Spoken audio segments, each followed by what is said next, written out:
feliz día.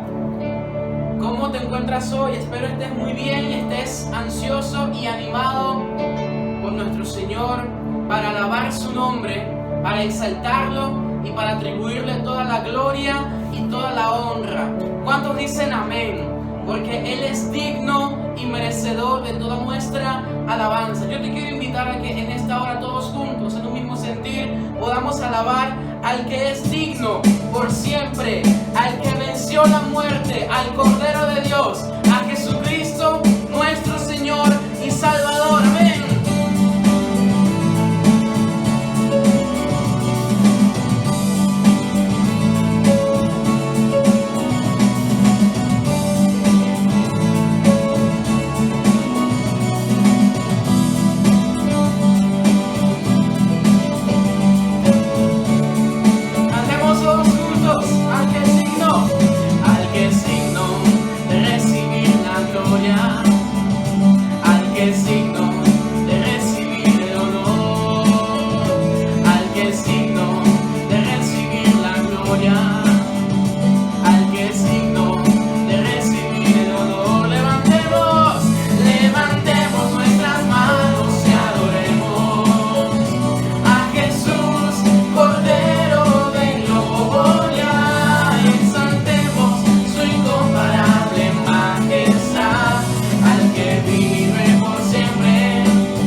Bueno, Dios y Padre, amoroso Señor, Dios Todopoderoso, que nos permite estar en familia como iglesia.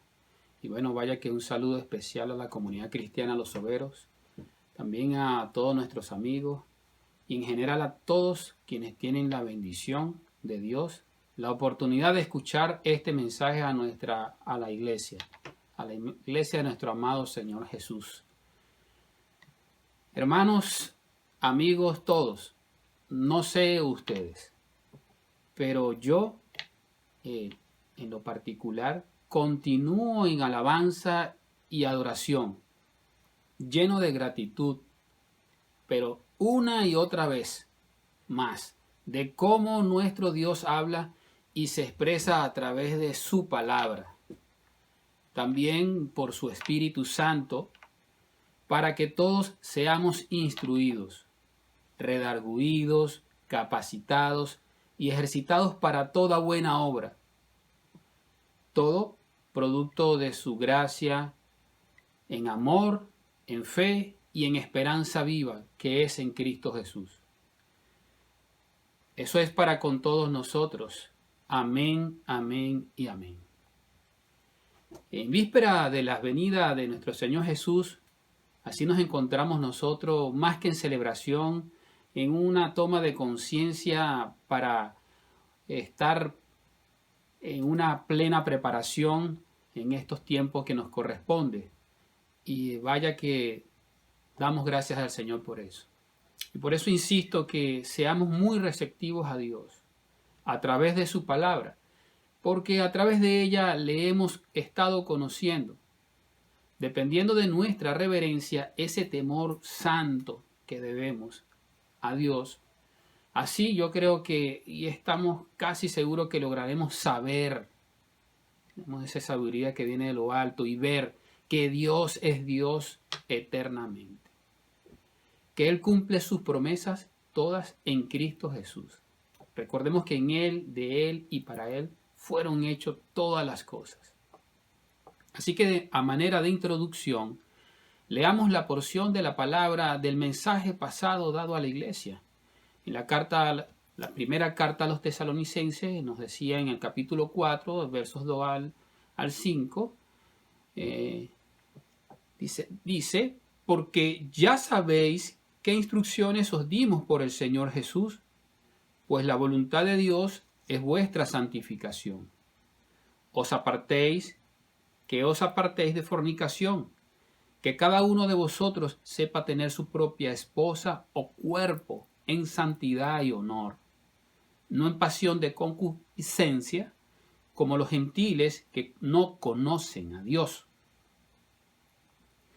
Por un lado, debemos reconocer que la santificación tiene una línea de tiempo, es decir, hay un inicio, un transcurso y un fin. Está en infinitivo esa palabra, santificación, es decir, es un proceso. Y por lo cual, entonces, tiene un inicio. Y este inicio es el que yo quiero significar para dar inicio a este mensaje. Se trata de que es un llamado, es una condición a la cual nosotros hemos de estar en pleno conocimiento y en conciencia que hemos sido escogidos. A muchos de los que han leído la palabra y a todos los que tienen estas nuevas noticias, esta palabra como nuevas de salvación, resulta de que Dios llama, escoge, adquiere. Y eso viene como en la situación en que nos hemos encontrado todos. Todos a partir del momento que el hombre desobedeció a Dios, su naturaleza se cayó, pues. Y por supuesto pasamos a ser ante Dios algo separado de Él. Lo que quiere decir que Él ha hecho todo para adquirirnos nuevamente lo que se había perdido. Es decir, nosotros hemos tenido una posición de algo como que vil y menospreciado. Y hemos adquirido una nueva condición de hijos, de ser llamados santos. Todo esto es por fe en la gracia de Dios. Es decir, lo que quiero explicar en palabras más sencillas es que para ser reconocido y tener esta nueva posición que es en Dios como Padre, esta condición de hijo, de ser llamado a ser santo, nosotros no hemos hecho nada titánico, algo majestuoso, algo en que nosotros hayamos comprado o podamos haber adquirido ese nombramiento, esa condición de ser llamados hijos de Dios. Simplemente ha sido un acto de justicia, de ser justificados, el ser hechos justos delante de Dios es por pura gracia.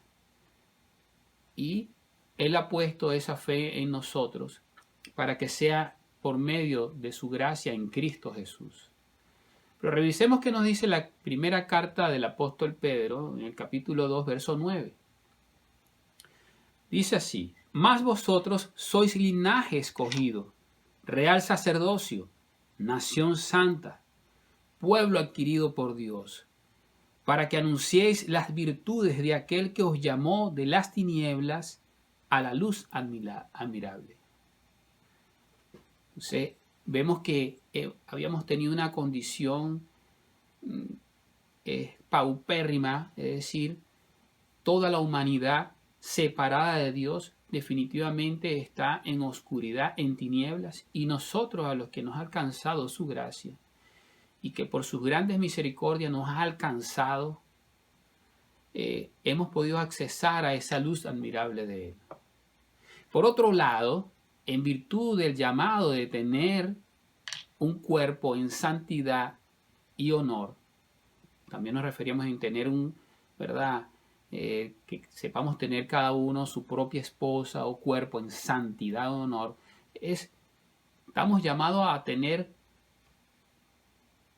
una reserva, es decir, una consagración de nuestro cuerpo, tanto bien los que estamos felizmente casados, como a quienes que debemos cuidar el cuerpo, debemos consagrarlo, debemos cuidarlo para el Señor.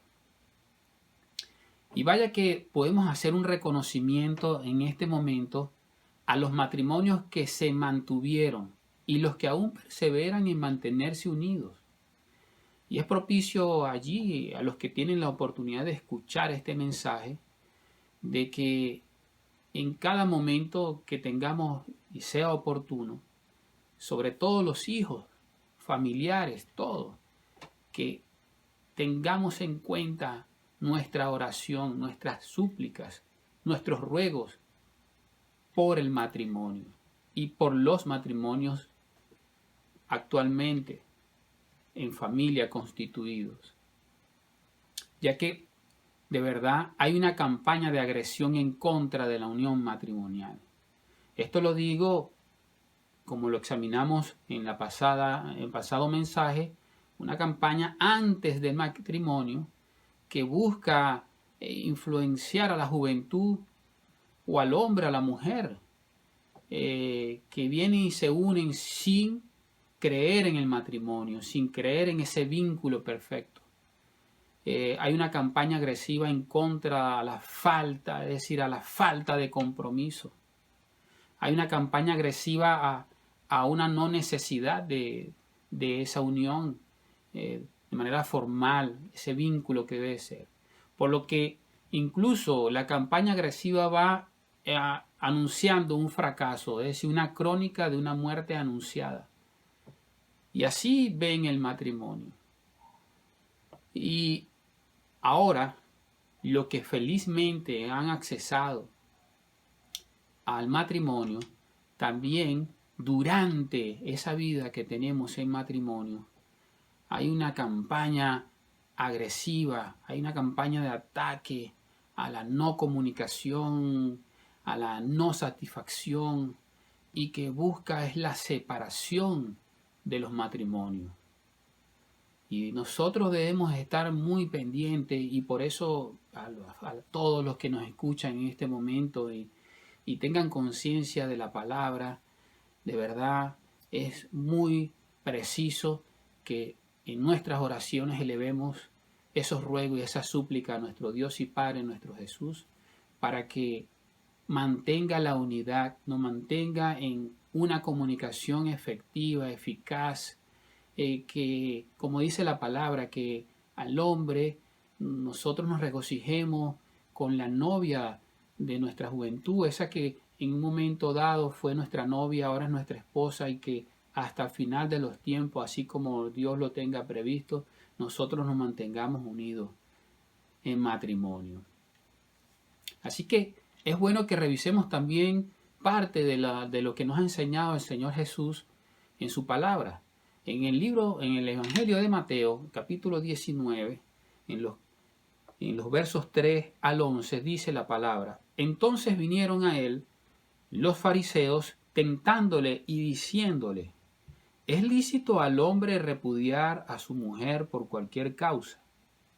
Él, respondiendo, les dijo: ¿No habéis leído que el que los hizo al principio, varón y hembra los hizo? Y dijo: Por esto el hombre dejará padre y madre y se unirá a su mujer, y los dos serán una sola carne. Así que no son ya más dos, sino una sola carne. Por tanto, lo que Dios juntó, no lo separe el hombre. Le dijeron: ¿Por qué pues mandó Moisés dar carta de divorcio y repudiarla? Él les dijo: Por la dureza de vuestro corazón, Moisés os permitió repudiar a vuestras mujeres, mas al principio no fue así.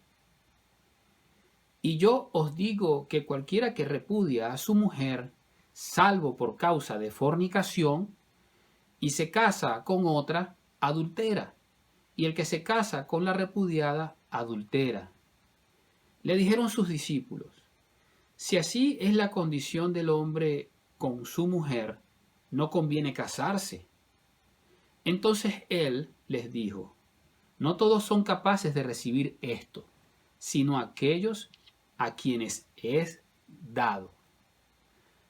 Estemos atentos, hermanos, encendamos nuestras alarmas, porque esta campaña es agresiva y destruye vidas, hogares y familias en constante. Esos son ataques constantes que se presentan en contra del matrimonio. Buscan destruir hogares, familias completas. Y por supuesto se ven afectadas de manera traumática ciertas vidas, sobre todo en los hijos. Así que fíjense cómo ese pasaje bíblico de nuestro Señor Jesús, y vaya que cuando yo meditaba en esa palabra, de verdad, fíjense cómo la maldad del hombre en algún momento, como que si fuese cualquier cosa, ya me cansé de esta mujer, pudiera ser, bueno, vamos a darle carta de repudio, vamos a firmar un divorcio, porque ya no hay esas campanadas, ya no hay ese tilín, ya no hay esa satisfacción, y tanto puede ser en el hombre como en la mujer que se presenta en esos casos. Pero vaya que este tema es bastante amplio para disertar, para hablarlo, y aquí lo que realmente referimos que estamos hechos en matrimonio es para perseverar, es para que esa satisfacción en la cual nos unió, ese amor, ese primer amor en el cual nos unió, debe permanecer y debemos avivarlo, debemos fortalecernos, debemos permanecer así hasta el fin de nuestros días. Eso es más decoroso, eso es a lo que nosotros debemos aspirar, debemos de luchar en el día a día. Así que el vínculo de dos personas es para ser consagrado, es decir, entregado para ellos hasta el final. Pero revisemos lo que nos dice la palabra también de Dios en la carta a los Efesios, capítulo 5, del 28 al 33. Así también los maridos deben amar a sus mujeres como a sus mismos cuerpos. El que ama a su mujer, a sí mismo se ama, porque nadie aborreció jamás a su propia carne, sino que la sustenta y la cuida, como también Cristo a la iglesia, porque somos miembros de su cuerpo, de su carne y de sus huesos.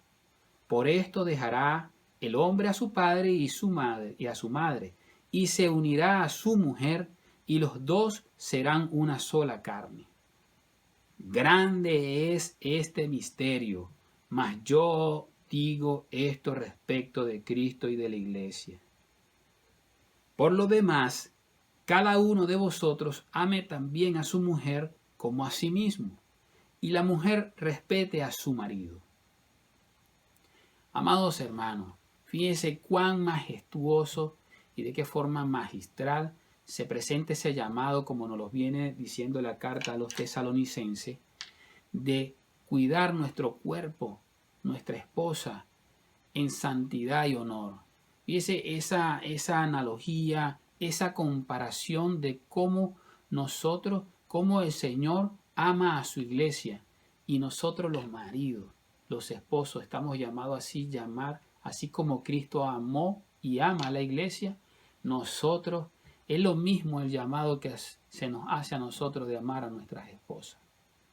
Un cuerpo al cual nosotros, ya no es nosotros, somos, ya esos dos, ahora somos uno, y no debemos rechazarlo. O sea, es contra naturaleza hacer eso.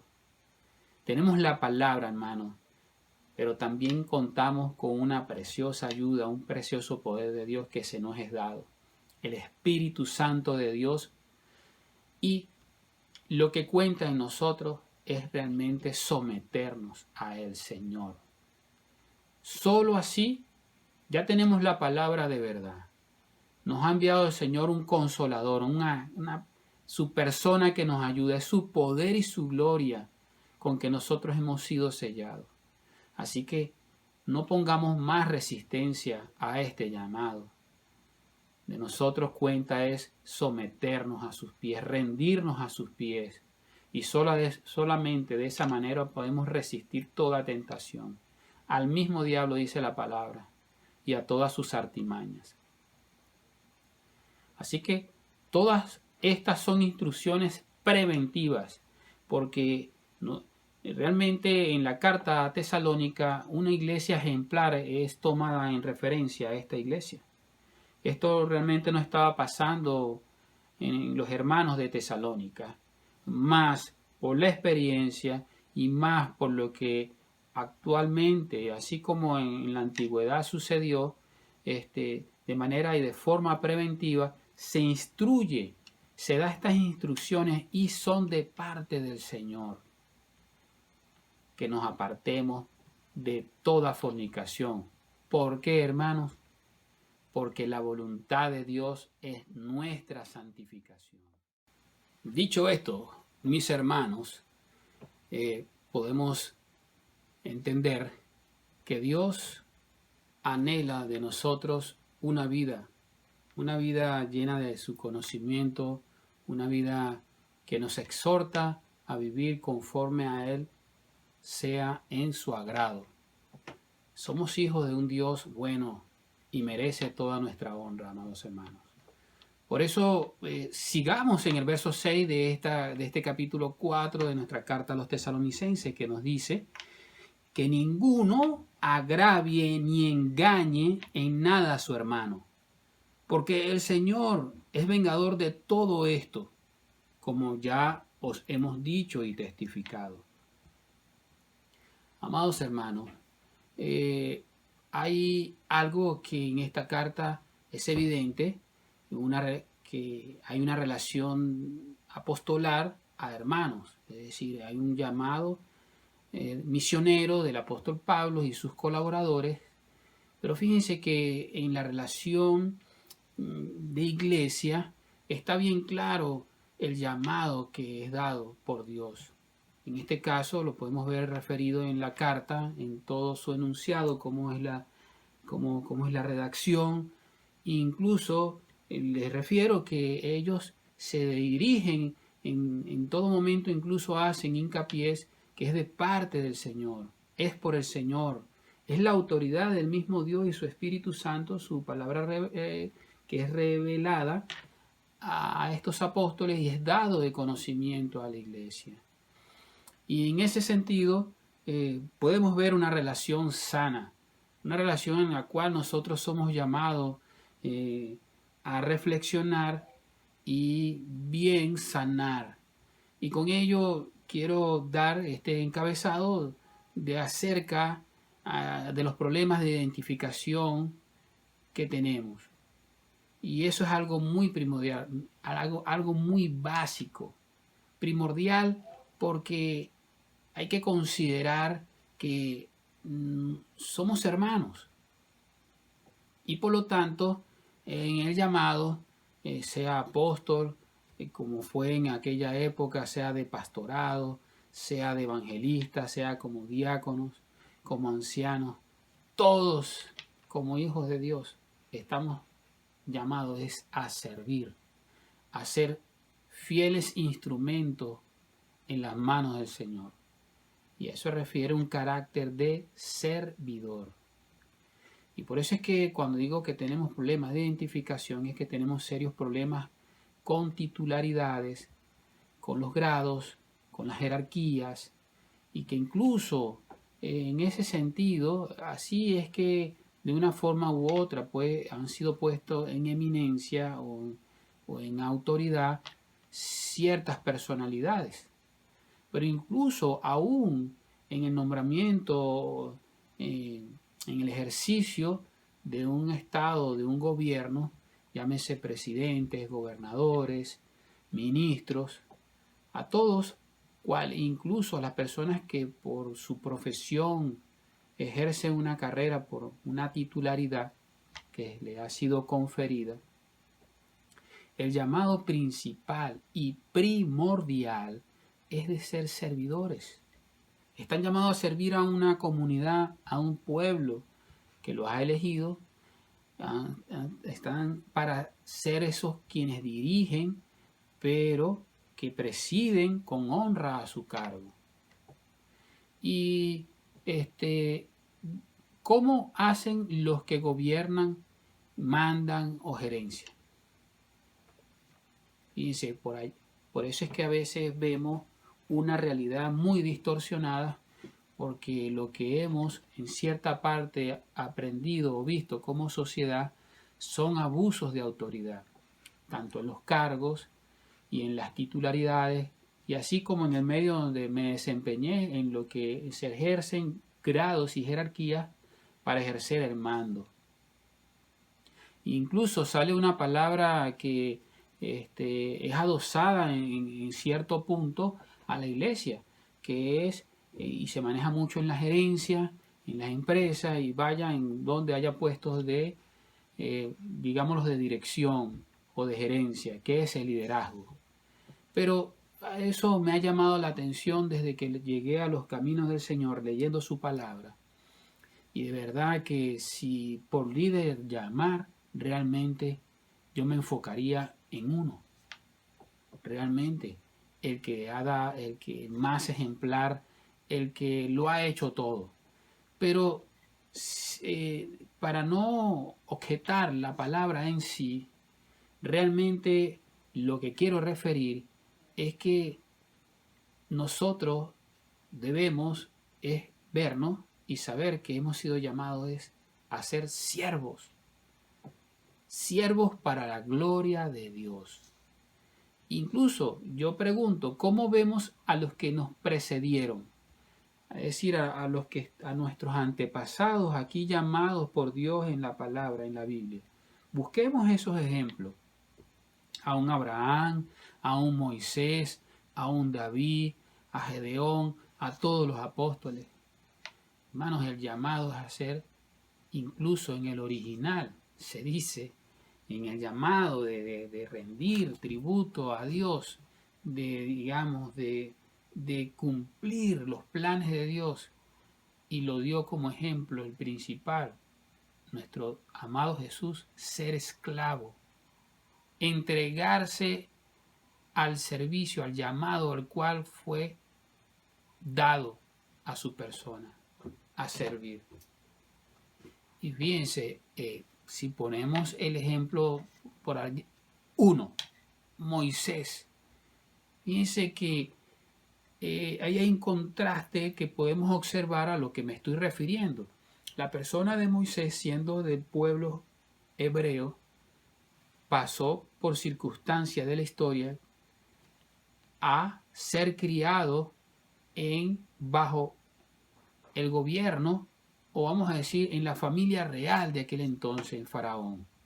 Y cuánto estudio, formación, incluso formación militar, formación de Estado, en la política, en todo fue instruido Moisés. Claro, gozó de ese beneficio. Y cuando en un momento dado, fíjense, vamos a referir ese hecho, quiso hacer fuerza, quiso hacer justicia por su propia mano o a tomar acciones debido a su posición, no lo hizo de la forma correcta. O hubo un pequeño abuso de autoridad. Llamo yo pequeño, pero hubo un abuso de autoridad. Lo cierto es que Dios lo llama y él es trasladado a un desierto, es trasladado a ser procesado, a ser realmente madurado de acuerdo a la forma de Dios, a la forma, al contexto original de Dios, que hemos sido llamados a ser útiles, servidores. Si en algo hemos sido capacitados, instruidos, es para servir. Y eso pasó en la vida de Moisés, fíjense, 40 años. Después de haber estado allá en lo alto, una posición social muy alta, pero fíjense, cuando fue ya preparado por Dios, el carácter fue moldeado según al estilo de Dios, para ser siervo, para su gloria. Y gran comisión cumplió Moisés, una gran tarea, la de presidir, dirigir, puesto a ser el primer servidor por Dios para su pueblo. Reconocido en la palabra cuando la estudiamos como uno de los hombres más mansos, sometido a las órdenes, a las instrucciones de Dios. Y cuando ese carácter de nosotros es moldeado de esa forma, de estar claro de que hemos sido llamados a ser siervos para la gloria de Dios, vaya que creo que vamos a tener una mejor relación de hermanos a hermanos. Y se van puliendo y se van como que acortando más nuestras relaciones, saneando.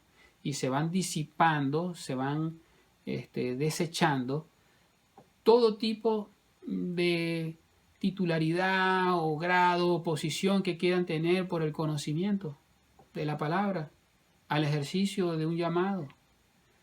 Es allí que es por donde vienen estos agravios. La palabra nos lo está diciendo, que nadie agravie en nada a su hermano, ni lo engañe. Hermano, y es que pasa cuando confundimos, sucede que comienzan los abusos de autoridad. Y hablando del contexto que nos viene entregando el Señor en esta carta, vaya que la prevención es que la voluntad de Dios es que seamos santificados, que nos apartemos de toda fornicación, que cuidadito que nosotros cometamos errores o abusos de autoridad con cualquier hermano. Hermano, Pablo en la primera carta a los Corintios refirió en el capítulo 4, dice: así pues, téngannos los hombres por servidores de Cristo y administradores de los misterios de Dios. Llamado apóstol, pero estaba claro de su llamado. Incluso los discípulos al lado de Jesús en muchas oportunidades perdieron como que el sentido, o vamos a decirlo, querían saber su posición al lado del Rey, del Señor, del Maestro. Querían saber, digamos, tenían cierta incertidumbre acerca así de su posición, llamémoslo de su estatus. Pero en el Evangelio de Mateo podemos revisar en el capítulo 20, 25-28, como dice: entonces Jesús, llamándolos, dijo: sabéis que los gobernantes de las naciones se enseñorean de ellas, y los que son grandes ejercen sobre ella potestad. Mas entre vosotros no será así, sino que el que quiera hacerse grande entre vosotros será vuestro servidor, y el que quiera ser el primero entre vosotros será vuestro siervo. Ese es el llamado, mis hermanos. Es decir, si tú quieres estar allí y tienes el llamado a presidir, este es el primer ejemplo que tienes que dar, pues es de servir. Sigamos. 28. Como el Hijo del Hombre, el mayor ejemplo, no vino para ser servido, sino para servir y para dar su vida en rescate por muchos. Mi hermano, fíjense el carácter de nuestro amado Jesús y la claridad con que habló. Si hijos fuimos llamados por un Dios, ¿verdad? Entonces hermanos somos, y nuestro carácter debe ser de siervos. Todos los que están puestos en eminencia para presidir, ¿verdad? Aunque así sea, nuestros hermanos, también el carácter debe ser de siervo, al considerar nuestro servicio, nuestro trabajo. Y más adelante en la carta también va a estar referido ese aparte, va a estar referido este asunto. Pero vaya que es para que ninguno de nosotros agraviemos ni engañemos en nada a nuestros hermanos. Hermanos, nada de lobos disfrazados de ovejas, y mucho menos los que están presidiendo en la obra. Porque eso es lo que ha estado pasando y puede pasar, o la palabra nos exhorta en esta oportunidad nuevamente que debemos cuidarnos de ello. Debemos estar apercibidos de estos asuntos. Otro encabezado, dice la palabra, dice que el Señor es vengador de todo esto. Si algún ojo está puesto sobre nosotros, sobre todo el universo, son los ojos de Dios. Y el Señor ve este asunto con mucha delicadeza, y como lo está diciendo la palabra, el Señor es vengador de todo esto. Fíjense que en el Evangelio de Mateo también nuestro amado Jesús dice en el verso 6: y cualquiera que haga tropezar a alguno de estos pequeños que creen en mí, mejor le fuera que se le colgase al cuello una piedra de molino de asno y que se le hundiese en lo profundo del mar.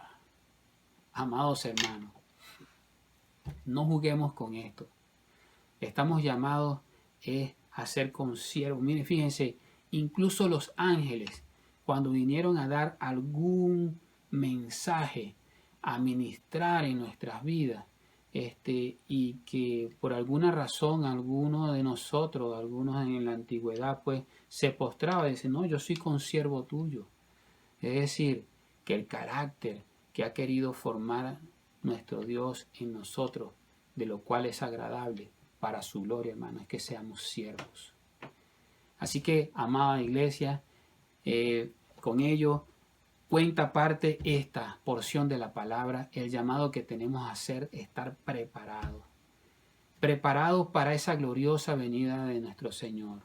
Porque el Señor en su palabra bien nos ha referido que es preciso que nos haya haciendo, trabajando de acuerdo a su plan, de acuerdo a sus instrucciones.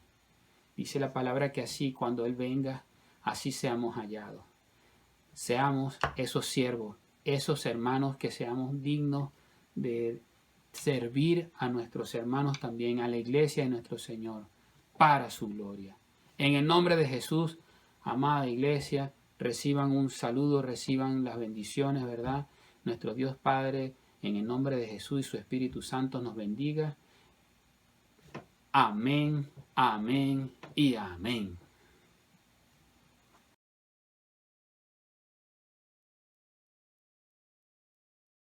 Aleluya, Señor, seguimos en vísperas de tu venida, esperando tu venida, tu regreso por tu iglesia, Señor.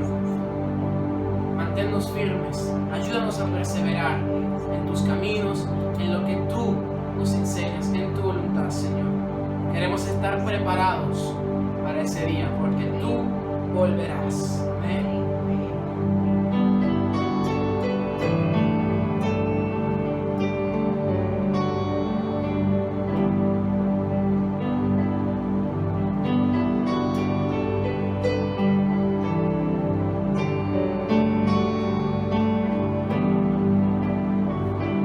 Yo sé que un día no muy lejano Él volverá a levantarnos, y cuando Él vuelva quiero estar preparado para volar hacia el cielo con Él. Él volverá, sí, Él volverá. Él volverá, sí, Él volverá. Vendrá a juzgar a los vivos y muertos. Vendrá a reinar por una eternidad. Y cuando Él vuelva, quiero estar preparado para volar hacia el cielo con Él. ¿Cuántos creen que Él vuelve? Él volverá, sí, Él volverá. Él volverá, sí, Él volverá. Y cuando Él vuelva, quiero estar preparado para volar hacia el cielo con Él. Él volverá, sí, Él volverá. Él volverá, sí, Él volverá. Aquí mis días terminarán, porque en sus brazos voy a morar. Qué hermosa vida de gozo llena, donde por siempre yo he de morar. Él volverá, sí, Él volverá. Él volverá, sí, Él volverá. Y cuando Él vuelva, quiero estar preparado para volar hacia el cielo con Él. Él volverá, Él volverá, sí, Él volverá. ¿Alguien lo cree? Él volverá, sí, Él volverá. Cuando Él vuelva, yo quiero estar preparado para volar hacia el cielo con Él. Él volverá, Él volverá, sí, Él volverá. Él volverá, sí, Él volverá. Él volverá, sí, Él volverá. Él volverá, sí, Él volverá.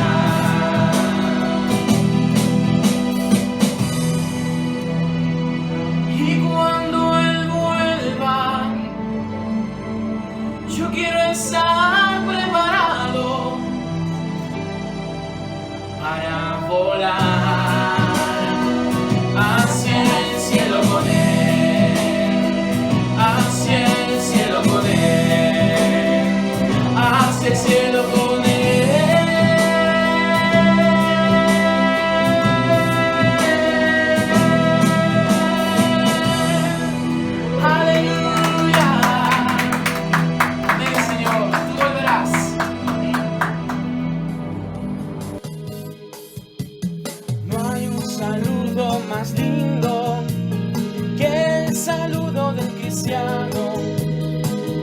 un saludo más lindo que el saludo del cristiano.